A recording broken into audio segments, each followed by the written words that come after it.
Ano mensahe ang kailangan nyong malaman ngayon o within 1 week from now?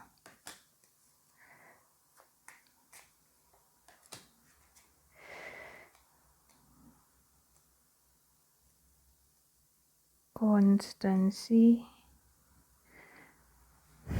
Sweet, hot.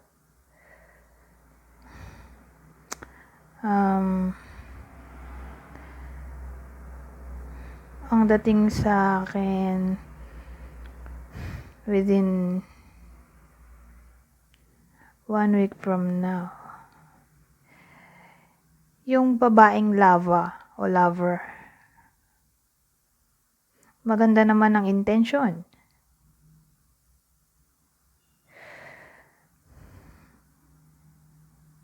Parang may gusto siyang mangyari dito o ma-achieve. O sabihin natin, whether babae ka o lalaki. Either may bibisita sa'yo o may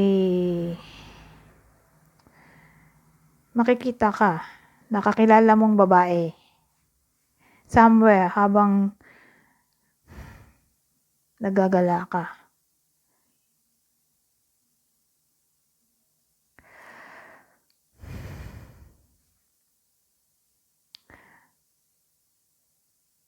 Pero overall, yung babae dito, mukhang committed naman siya o faithful sa kanyang partner o partner.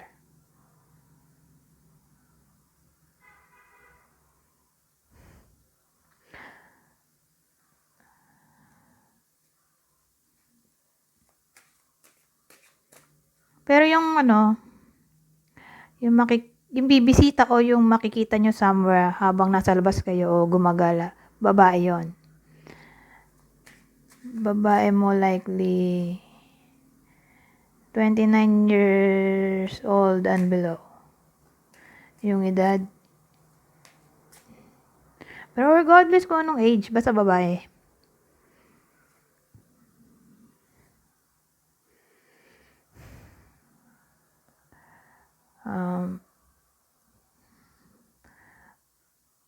Ano pa?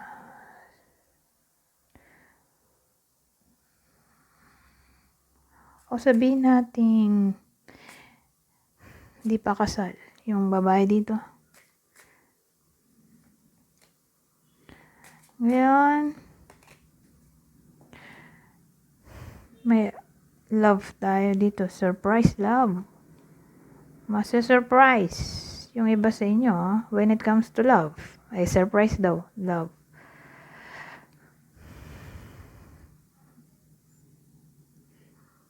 Baka i-surprise ng partner o ikaw kung may karelasyon.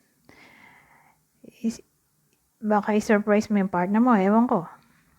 Parang masa-surprise in terms of love. O sabihin natin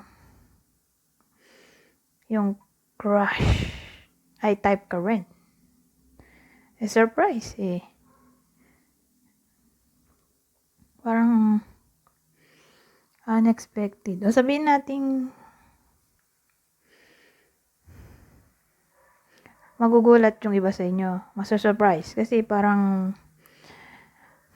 makikita na nila ang new love interest o bagong crush o new love interest.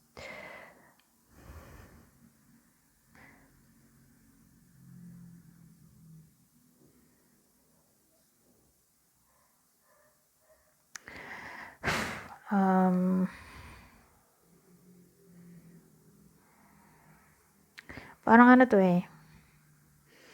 May something na maaring mangyari in a good way dito sa relationship o connection.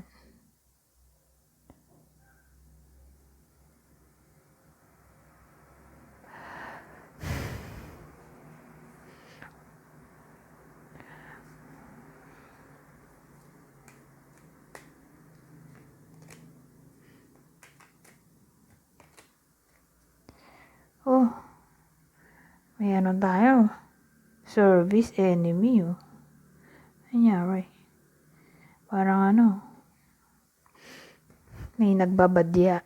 Badya na kaaway, enemy. Pero dito, mukhang tatama lang sa lalaki. Either lalaki yung magkakaroon nito, enemy. O kung babae, enemy ay lalaki.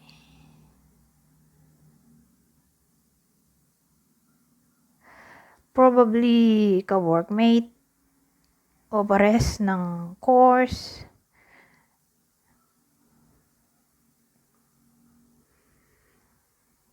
O pares ng company.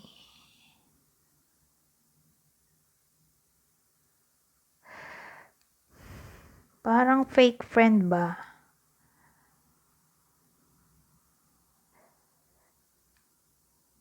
Fake yung pagtulong.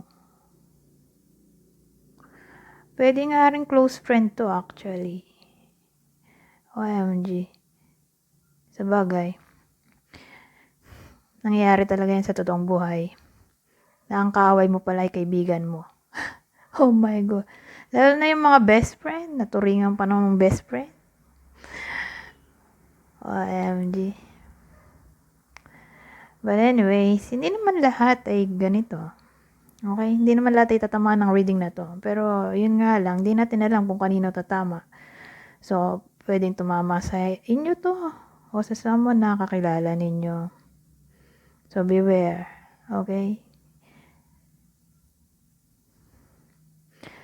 Sabihin naman nating may work yung iba sa inyo. Parang ano ito. Subordinate o mababa sa iyo yung position. O anyone na ang work ay assistant o servant. Ayan. Sila yon. Maid, driver, guard. Wala nang maisip eh. Pwedeng ganun, ha? Yung possible na trabaho. Pwede nga rin advisor.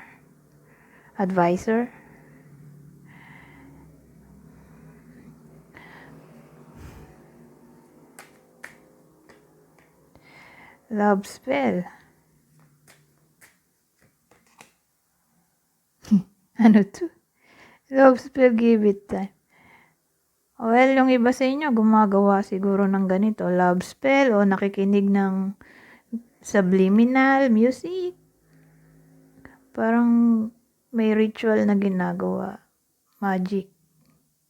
Yan kasing love spell ay, o gayuma ay magic, di ba? Mukhang di pa magwo-work. Kung ganyan man ang ginagawa ng iba sa inyo. Hindi pa magwo-work. Kasi sabi, give it time. So, kung ano man yung tinatry i-manifest within 1 week from now, malabo. Malabo makuha yung result. Anyways, hanggang dito na lang. Goodbye for now.